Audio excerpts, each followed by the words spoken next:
Kung mapanood mo tong video na to, pwede pa kita maging supporter kahit wala akong maibibigay sa'yo, kahit naka-injector lang ako at di ako marunong mag-edit.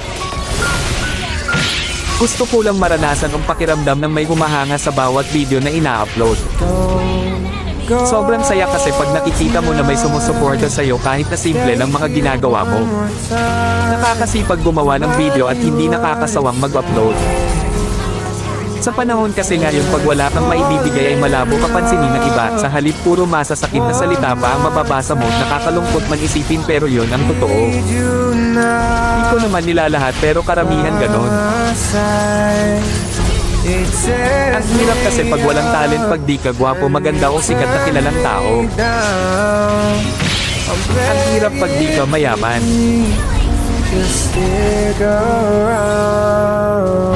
Okay lang sa akin basta lagi lang akong gagawa ng video kahit wala pang pumansin. Ang mahalaga lang sa akin ay yung mga alala pagdating ng panahon na mababalikan mo.